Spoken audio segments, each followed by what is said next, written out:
Hey, what's up? I tested Realme 8i smartphone longer than I expected, almost a month. However, during this time I found the advantages and disadvantages of mobile device. Actually, there are only few drawbacks, but you should know about them before buying the smartphone. Let's start with pros, and then we will talk about cons of Realme 8i. By the way, if you like watching our videos, hit the bell icon to receive notifications about a new one. The first feature of Realme 8i, in my opinion, is a display. It has a diagonal of 6.6 inches, Full HD Plus resolution, and 120 Hz screen refresh rate. And there are many display options in the settings, such as eye comfort, color temperature, color mode, video color enhancer, and others. You can even hide the front camera if you don't like it. If we started talking about display settings, I want to say that I really like Realme 2.0 user interface. Realme 8i is the first smartphone of this brand that I have ever tested, so Realme user interface is new for me. There are many useful functions in the user interface, such as eye comfort, ultra vision engine, screen recording, Realme Share, etc. In the settings, you can change the icon styles, app layout, colors, front and display size, notification drawer.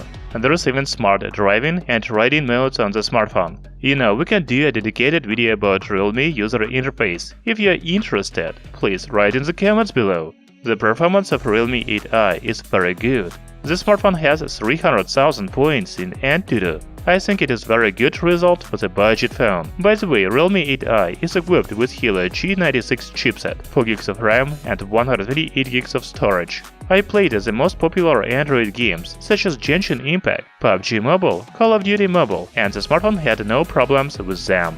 Thanks to good performance and 120 Hz screen refresh rate, it is very comfortable to play games on the Realme 8i. The next feature of the new smartphone is 3-card slot. It means that you can use dual SIM card and microSD memory card at the same time.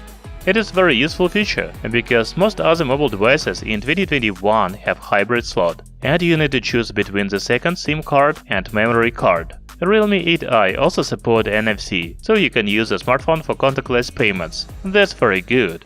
Talking about camera, I think it is also good. 50 megapixels main sensor makes excellent pictures during the day and at night. The video footage is smooth and stable, so you can record high-quality videos. By the way, if you are interested in camera of Realme 8i, then watch our previous video. We can take in many photos and videos in different shooting modes and low-light conditions on this smartphone.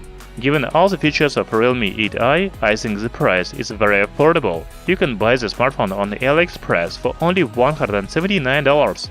Okay, we have talked about pros of Realme smartphone, but I also found some cons. The first drawback of Realme 8i for me is the lack of ultra-wide-angle sensor. The smartphone has 50 megapixels main sensor, 2 megapixels macro, and 2 megapixels depth sensor. However, there is no wide-angle camera. This is a big drawback for me, because I'm a big fan of wide-angle pictures. Another disadvantage of Realme 8i is a Russian version. I didn't notice that I bought a Russian version of smartphone. I know that it is my fault, but there are many Russian pre-installed apps on this mobile device. They are even more annoying than the Chinese apps. You should buy the global version of smartphone, and then you won't have these applications. That's all I didn't like about Realme 8i. I have missed the design and battery of the smartphone, because they are ordinary. They are not good, but they are not bad either. They are just okay. Thank you for watching this video. If you already have this smartphone, write your opinion about it in the comments below.